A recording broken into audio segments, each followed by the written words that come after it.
الله إلا إذا دعوت إلى التوحيد.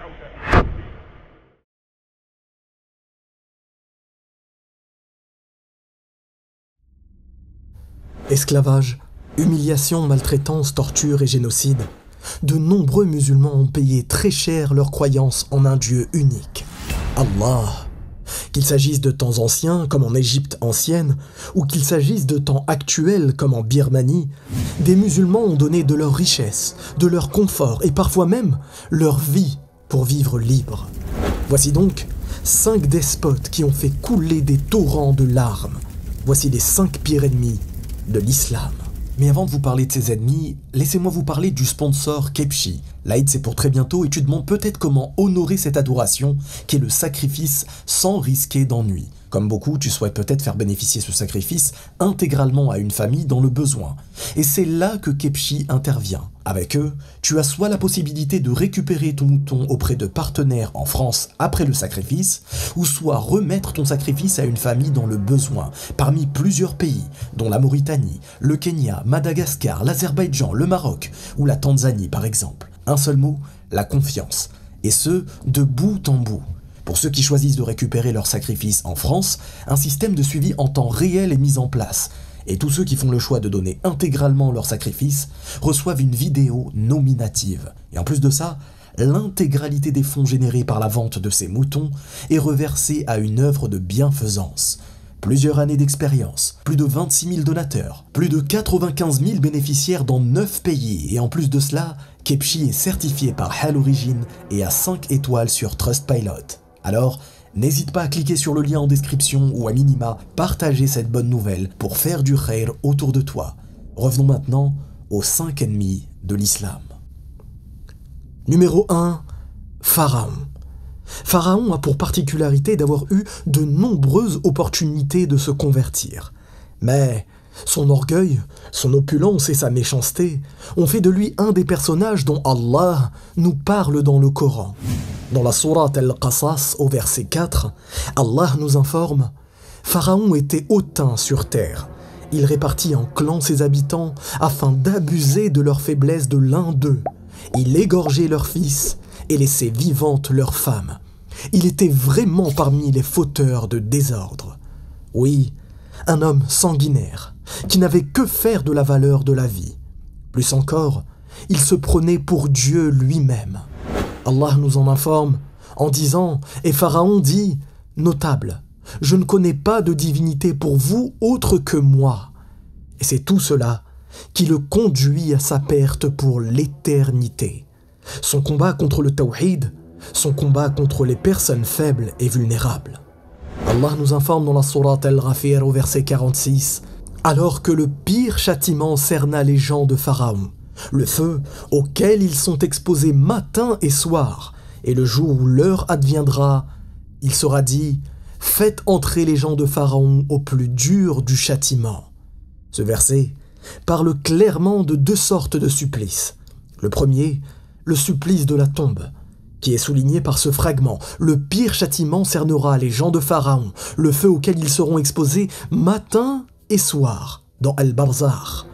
Et l'autre supplice infernal est indiqué par ce fragment, et le jour où l'heure adviendra, il sera dit aux anges chargés de l'enfer, « Faites entrer les gens de Pharaon au plus dur du châtiment. » Et il est bien connu que le plus dur du châtiment n'est autre que la Géhenne, qu'Allah nous en préserve.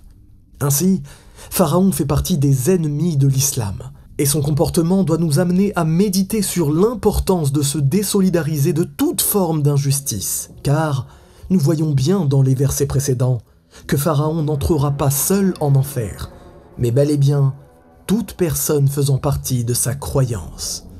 Numéro 2, Abu Lahab, l'oncle du prophète. Après des années d'appel à Allah en secret, le prophète sallallahu alayhi wa sallam reçut l'ordre d'appeler à la religion de l'unicité de façon ouverte, en commençant par avertir ses plus proches, sa famille. Le prophète sallallahu alayhi wa sallam prit alors parole et assembla le clan de Quraysh pour les appeler au tawhid. Son oncle Abu Lahab se leva avant que personne ne bronche et dit « Puisses-tu périr au cours de cette journée ? C'est pour nous faire entendre une chose pareille que tu nous as fait venir ?» Imaginez-vous, le propre oncle du prophète le discréditer, pire encore, en l'insultant et en l'humiliant. C'est ainsi qu'Abu Lahab reçut de la part d'Allah, en vertu de la sourate Al-Masad, une condamnation selon laquelle il souffrira pour toujours et connaîtra une perte immense. Abu Lahab, mais pas seulement, sa femme aussi, reçut cette condamnation de la part d'Allah. Pourquoi ? Car elle avait pour habitude de dénigrer le prophète de l'islam. Elle s'attachait à écrire et réciter des poésies dans le but de discréditer le prophète et de se moquer de lui. Abu Lahab n'a eu de cesse d'être violent, insultant, humiliant vis-à-vis de Muhammad, sallallahu alayhi wa sallam, mais le prophète, étant patient, bon et sage, savait que tôt ou tard Allah se chargerait de cet ennemi qu'était Abu Lahab. Ainsi, Allah nous informe dans la sourate Al-Masad « Tabbat yada abi lahabin wa tab » que périssent les deux mains d'Abu Lahab et que lui-même périsse. Sa fortune ne lui sert à rien, ni ce qu'il a acquis. Il sera brûlé dans un feu plein de flammes. De même sa femme, la porteuse de bois. À son cou, une corde de fibres. À travers ces quelques mots, le destin de ces deux personnes vient d'être scellé. Ils n'avaient à l'esprit que d'humilier le prophète de l'islam, et les voilà perdus à tout jamais. Ainsi, Abu Lahab et sa femme font partie des pires ennemis de l'islam. Malheureusement, bien des gens marchent aujourd'hui sur leurs traces, en mentant sur l'islam et en discréditant l'importance du tawhid. Numéro 3, Tancrède de Hauteville. Parlons maintenant d'un pan de l'histoire que très peu de gens connaissent, qui concerne un génocide horrible. Revenons à environ 10 siècles en arrière de notre ère. Jérusalem est une ville qui fait l'objet de nombreuses convoitises. Pour asseoir sa légitimité politique, ce petit territoire fait l'objet de nombreuses guerres. Le 7 mai 1099, les croisés atteignent Jérusalem, alors sous l'emprise des Fatimides musulmans. Le 15 juillet, adviendra un des pires génocides de l'histoire, dont peu de gens parlent. Les croisés se mirent à détruire des sections de murs de la ville et à y pénétrer. Au cours de cette journée, les croisés tuèrent presque tous les habitants de Jérusalem, musulmans et juifs. Bien que de nombreux musulmans aient cherché refuge au sommet du mont du Temple à l'intérieur de la mosquée Al-Aqsa, les croisés épargnèrent peu de vies. Selon l'anonyme Gesta Francorum, dans ce que certains croient être l'une des sources contemporaines les plus précieuses de la première croisade, si je dis la vérité sur ce qui s'y passa, elle dépassera ce qu'il vous est possible de croire, qu'il me suffise donc de dire que les hommes chevauchaient dans le sang, qui leur montait aux genoux et à la bride. Tancrède de Hauteville revendiqua le quartier du Temple pour lui-même, mais ne put empêcher la mort des musulmans aux mains de ses compagnons croisés.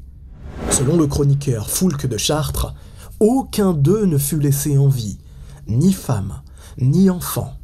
Personne n'a été épargné. Un réel génocide. Retenons une chose, 100 ans plus tard, un certain Saladin reprendra Jérusalem aux croisés, et cette fois, combien de morts furent engendrés par la conquête de Jérusalem par les musulmans? Eh bien, aucun. Aucune goutte de sang ne fut versée. Il est donc important de retenir que l'ensemble de ces événements ne doivent pas susciter en nous un esprit stérile de vengeance, mais plutôt de tirer des leçons bénéfiques de telles situations, afin qu'elles ne se reproduisent jamais. Contrairement à ce que l'on aimerait nous faire croire, le musulman n'est pas assoiffé de sang, non, bien au contraire. La vie humaine a une valeur inestimable pour lui, qu'il s'agisse de musulmans ou de non-musulmans. Pol Pot et les Khmers rouges. Entre 1975 et 1979, selon le Centre de documentation du Cambodge, en plus des Khmers, entre 500 000 et 700 000 Chams musulmans ont trouvé la mort sous le régime de Pol Pot. D'autres ethnies présentes au Cambodge, Han, Lao, Thaï, Viet, ont également péri durant cette période. Pour vous donner une idée de l'inhumanité des Khmers rouges, lors du procès de 2 tortionnaires, un témoin Cham évoque un acte de cannibalisme.